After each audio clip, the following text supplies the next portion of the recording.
Hi, I am Miss Lisa from Comstock Park Branch, and I am here with Miss Brittany from Walker over here. Hello. We're Hi. going to talk to you today about great picture books that we've read lately. Are you ready to get started? Let's do it. Should I go first? Yeah, you go first. I am super excited to tell you about this first book because it's really funny. I don't know if you've read this one yet, Miss Brittany, but this one is called Have You Seen Gordon? Written by Adam J. Epstein and illustrated by Ruth Chan. It was published by Simon & Schuster. This is like an I Spy book. It doesn't maybe look like that from the front, but it's like an I Spy book. And the whole thing starts, have you seen Gordon? And on each page, you're supposed to find Gordon. But it's really silly because Gordon doesn't try to hide. He puts on more and more obnoxious clothing, like he has on a hat with a spinner, a Hawaiian shirt. And eventually the author's kind of like, are you even trying to hide? He's like, no, I'm not. So then they decide they're going to try to find someone else in the book. And they're going to find this other person. The other person they decide to find is like, would you please stop finding me? I'm really shy and I don't enjoy this. So it's an I Spy book and there's tons to look at, but it's really, really silly and gets sillier and sillier as it goes. At the end, there's things to look for like a jar of pickles, a space pirate, a sea monster who is brushing her teeth. This, if you like I Spy books, you would really enjoy this, but also you would just like it because it's a super silly book. That sounds hilarious. Yeah, it's a fun one. Go for it. Well, my first one is called Asari for Ami. So Ami means mother. And this one is by Mam Tanani, and pictures are by Sandhya Prabhat. So this one is just, it's so beautiful. So it's set in India in a town known for making these beautiful garments known as saris.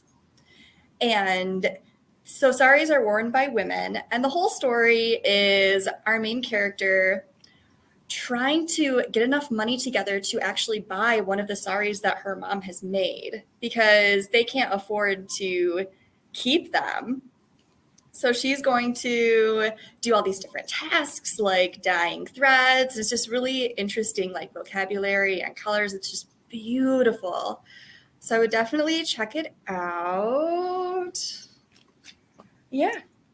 Back to you. Got another one, Lisa? Lovely. Yes, I'm going to tell you about another one that I really enjoyed reading called When I Wake Up, written by Seth Fishman and illustrated by Jessica Bagley, published by Green Willow Books.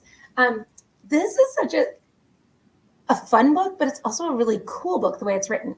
So the little boy wakes up and I don't know if it says in here, he's probably like 4, maybe 5.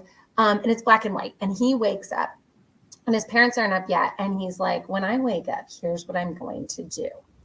And on every page after that, you'll see there's red, yellow, purple, and green, like in the title. There are 4 paths of what he's going to do when he wakes up. And the red one, you can read it all the way through, or you can read each thing on every page, or you can read each story. And it's all these things he's going to do. Like out in the garden is one path. One is how many marshmallows he's going to eat before his parents wake up.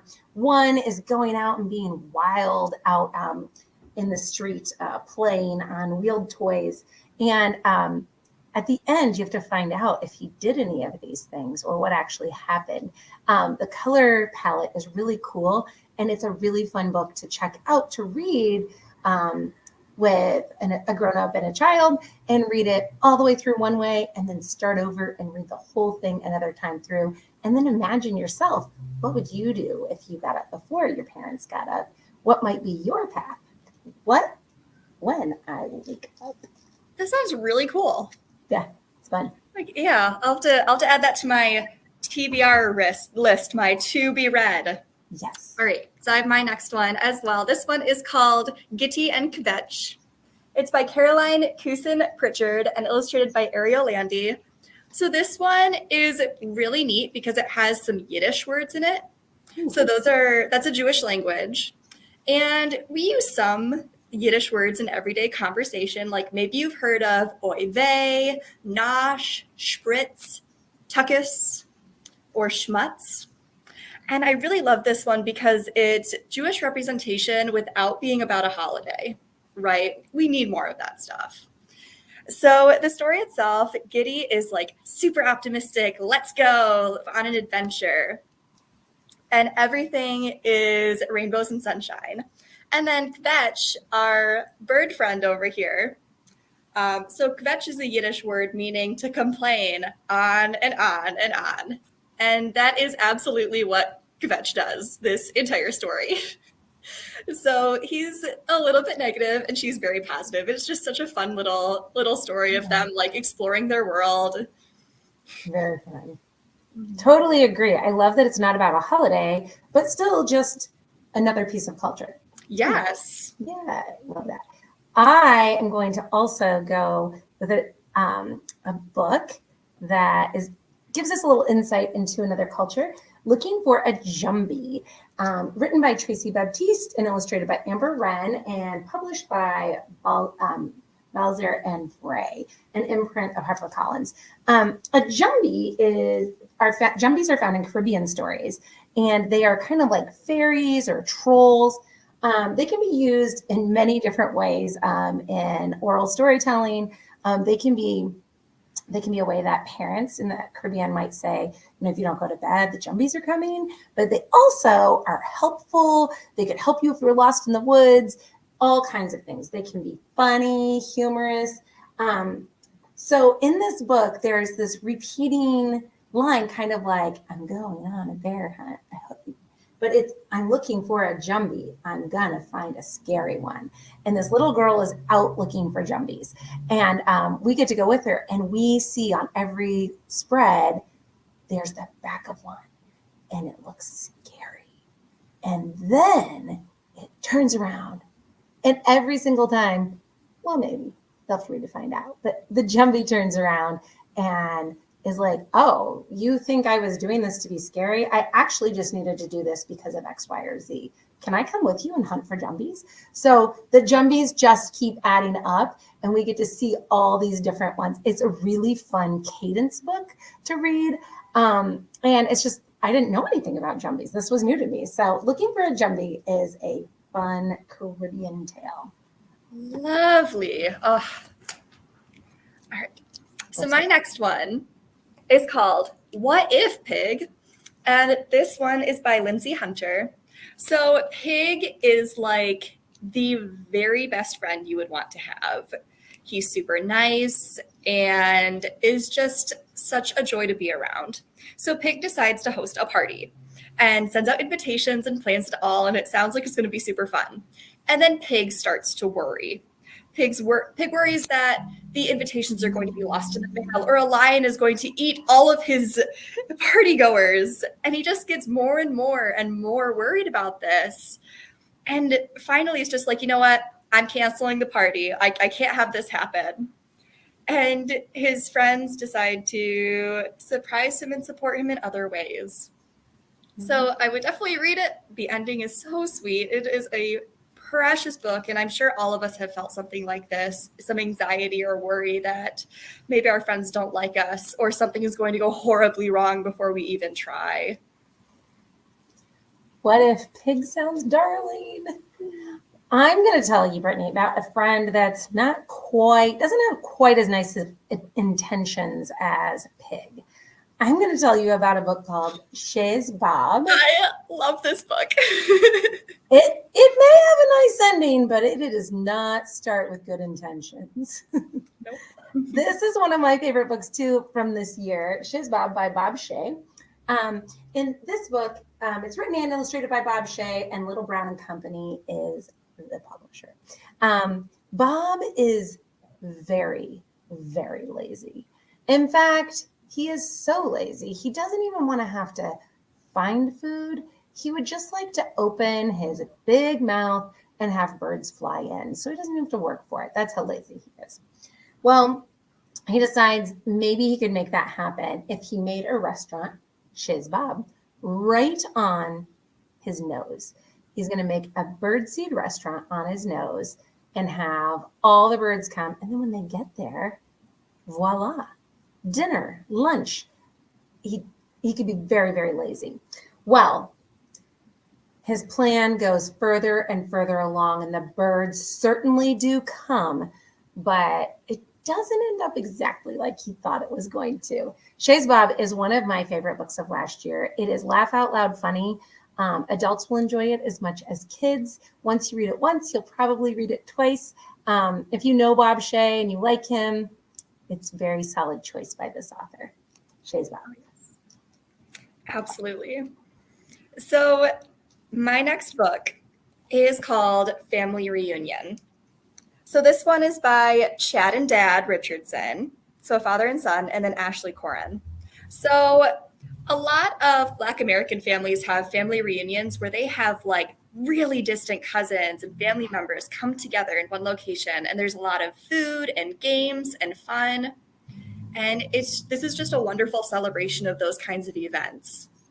And it's told from the perspective of the middle friend here. So he doesn't really want to go at first. He doesn't know anybody there. He's just kind of like, whatever. When are we going to be there? When is it going to be over? So I love there's an illustration of him just like standing in a bubble. Just like, don't pop my bubble. Don't interact with me, until his grandfather comes up to him and gives him a hug and $10 in his pocket. And then he's a little more open to spending time with his cousins and getting to know everybody, enjoying the food, which is like spare ribs, barbecue, fried fish, some really traditional or classic foods. And it's just such a wonderful celebration of family and tradition. So definitely check out Family Reunion. That sounds great. A lot of people, I'm going to transition us into Room for Everyone, which also is a lot of people gathered together in one place. But this one place is on, let's see if I can pronounce it right, this book is written by Naz Khan, illustrated by Mercy Lopez, and Athenaeum Books for Young Readers is the publisher of this one. I love this book the minute I read it. It has so many fun things going on. If you pick it up and you think, ooh, there's a lot of text in here, I don't know if I want to read this one, really endure, because it is totally worth it. It's super fun. It's a counting book, which is surprising. And this is the vehicle. Like many places, people use shared transportation to get places or transport their things. And it's this minibus type thing. And in it, the first person has a bicycle, and the vehicle comes up, the minibus comes up. He's like, there's no way you have room for me and my bike. And they're like, of course we do. Come on. And there's a lot of rhyming, repeating, like everyone wiggles and everyone giggles, and in comes the man. So it has great cadence, great rhyming, and it gets sillier and sillier as more and more people get on this minibus. There's 10 scuba divers at one point get on, and you don't know where they're all going, but at the end, so one person gets on, then two, then one person with two goats, and then it just keeps going up through 10. And then they all end up at the beach and disembark, and you get to see everyone and all of their belongings that were on this minibus. Near the end, there's a fantastic magical page where it's like a cross section looking in the bus and how everything is placed inside this bus. It's a fun one to read and a really fun one to look at. Room for Everyone. That is fantastic. Speaking of rhyming, have you heard of this book, The Cat and the Rat in the Hat? No. So this one is brand spanking new. We got it in February, right? So it's by M. Linus and illustrated by Matt Hunt. So this is a hilarious book. So both the rat and the cat want this hat. And there's other rhyming things like a mat, a cravat, a bat. It just gets sillier and sillier and sillier. And the cat and the rat just kind of fight each other about the hat. You can see it's just silly even talking about it. So they just get each other in very ridiculous situations. Like the rat will be trapped under a cup by the cat, or the rat locks the cat outside to get the hat. It's a lot of fun. You'll be laughing so hard when you're reading this one. And it's such a great. Would that be a good one to recommend to like a beginning reader because of the rhyming? Is it easy enough that you could do that? Or You can help build on it. So, I mean, there are some harder words like cravat in there, which might be a little harder for them, but they, they hear the rhyme. They know that it groups together. Yeah. So definitely younger elementary or. Okay. Well, I'm going to put it on hold because I want that one. I'm going to tell you about a long book now, but this one is a gem if you haven't read it. Little Witch Hazel, A Year in the Forest, written and illustrated by Phoebe Wall. And it was published by Penguin Random House. This is a chunk of a book, Miss Brittany. And when I first got it, I was like, And then when I read it, I fell in love with it. The illustration has like wood block print, and it's very woodsy. Almost has like a fairy tale-ish vibe to it. It's set up into 4 chapters, you could say, and it's the 4 seasons. So it begins with spring, and little witch Hazel is just out doing her thing and finds an egg and brings it back to her lovely little woodsy, cozy home, and it hatches. It's an owl, and the owl gets bigger and bigger and bigger. And so that's kind of, I won't tell you all the parts, but that's kind of what happens in spring. And the owl shows up in another season as a bit of a hero. And then in summer, it's the same wood place, all the same little characters. But Witch Hazel is just, little Witch Hazel is so busy. She's doing everything, and all of her friends are relaxing. They're going on little rides down the river. Everyone is having fun, and she has so many errands to do. And her friends show her that maybe some fun is in order. And getting to see the fun that these little creatures have is lovely. In the fall, we learn about being a good friend, and it has a little bit of like maybe you'd say like a spooky woods falls in with our like Halloween, fall foresty thing. But it's not scary in the end at all. And it's about being good friends. And in the winter, as I said, we meet the owl again in a bit of a hero role. I would buy this book and gift it to someone. I feel like it's one like you would treasure, you would read again. It has kind of an old-timey feel to it. It was a surprise hit with me. Little Witch Hazel, A Year in the Forest. That sounds lovely. I'm going to switch gears a little bit. Go for it. So I have a prima donna book.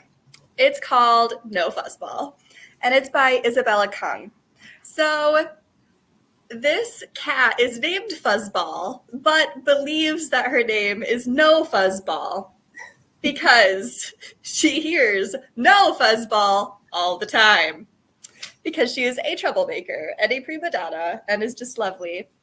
And so her humans, so she lives with 2 parents and their daughter. Her humans go off on a trip and leave her alone in her kingdom. And she breaks down and just is so upset. And it's just such a funny read to just get the perspective of No Fuzzball. I would definitely read it. I love that her humans go off to their kingdom. Their human kingdom, is that where they head up? Yeah. Love it. For her subjects. Their subject. I will keep what's silly. Have you read this yet, Brittany? No. Okay, this one, I love this one because I think it's like every kid's kind of like, I might do that. I think I probably did when I was little. So you'll see on the front, it says office. And then there's a little taped note over the last part. So it says off limits. So the book begins, it's written and illustrated by Helen Yoon, and Candlewick Press is the publisher. So the book is pretty simple, actually. Dad comes out of his office. He puts a note up on the door kind of that says like off limits, like stay out, almost like, maybe sibling wood or something that says like keep out my room. So Dad does this, and in walks our little character here, and she's like, I'm just looking, and she's looking at her dad's desk and looking, and then the writing even gets smaller. She said, what if I just took a teeny tiny piece of tape? And then we see the next picture, and she's like taped her face in like 50 different directions. She's taped all kinds of things in his office. The next page we turn to, she has the paper clips and binder clips out, and she's like hanging things on the walls. She gets the Post-it notes out and has them, is like organizing them in a rainbow color. And the book zooms back, and we see like the office is just spectacularly out of control. She looks around and is like, uh-oh, this could be bad. I better take off. And the ending has a fantastic surprise that I'm not going to tell you, but it is totally worth picking up this book just to see what the twist is at the end. Check out Off Limits by Helen Yoon. Speaking of messy houses and chaos, I have this lovely tale called Bathe the Cat. Ooh, another cat book. This one is by Alice B. McGinty and David Roberts. Yeah, can you tell that I love cats? Love it. So sorry for those who are not cat lovers, but I had to do some showcase of my feline friends. So I love this one because it has a non-traditional family and these silly antics that just get sillier and sillier and sillier. So grandma's coming to visit the family and dad puts up on the fridge, like in magnetic letters, like the chores that everybody has to do. And he's reading them off. And the last thing is bathe the cat. Well, the cat hears this and says, oh no, not today, and rearranges the letters.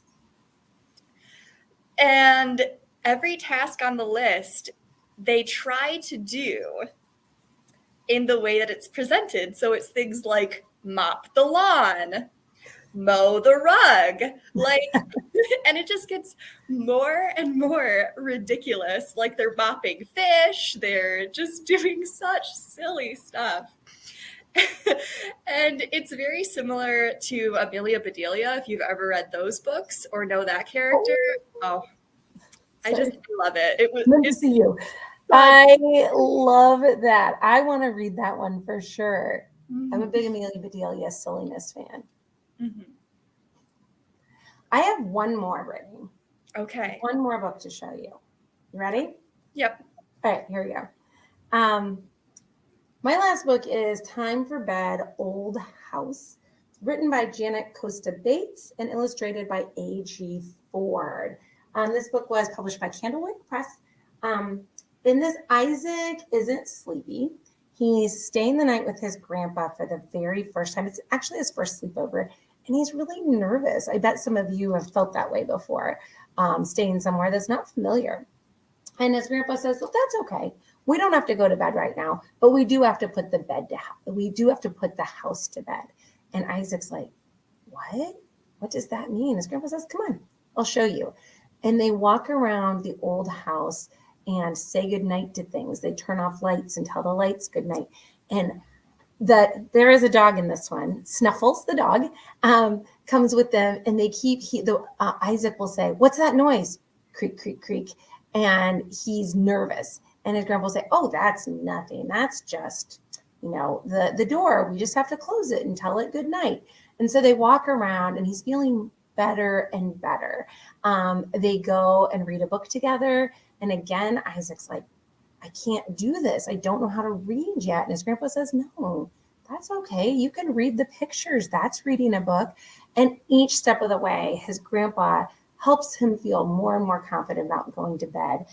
It's a wonderful grandparent story, but it's also just a great book about being a little nervous and trying to figure out how you're going to be comfortable in a place that you haven't been before. I think a lot of kids and grown-ups can relate to Time for Bed, Old House. What a great coping story. Oh, that's lovely. I have a nighttime book as well. This is my final one as well. Okay. It's called Nigel and the Moon. And this one is by Antoine Adie and illustrated by Gracie Zhang. So this is a lovely story about Nigel. It's career week at school. And Nigel has been thinking of what he wants to do when he grows up. So Nigel wants to be an astronaut dancer superhero. But he's really nervous to share this with his friends and classmates because, he feels a little out of place in class already. And that just doesn't seem like something that he can do. Like, they go to the public library and he's looking through books and he doesn't see a dancer that looks like him. So he's not sure if that's a dream he actually can do. And, the week goes on and, he learns, they learn about their parents' careers, like they shadow their parents and kind of talk about their times. And he's asked what his mom does, and he's embarrassed because he feels like her job isn't good enough, and she's a postal carrier, and his dad is a truck driver. And he's like, well, what if that's not good compared to, the astronomers or the chefs or all these, all the classmates' parents? But, before the parents come in for the parent career day, his mom tells him, you can be whatever you want to be. Dream big, be true to yourself. And it's just such a wonderful, verifying read. I would definitely give it a go. It's just so lovely. So it's Nigel and the Moon. That sounds wonderful. I think I want to get the Give the Cat a Bath, which Bathe the Cat. Bathe the Cat and the last one. Those are going to be, I think, my first two that I'm going to get that you recommended. Well, thank you guys for listening, and check out some of these great picture books. This was so much fun. Take care. It was great. Bye.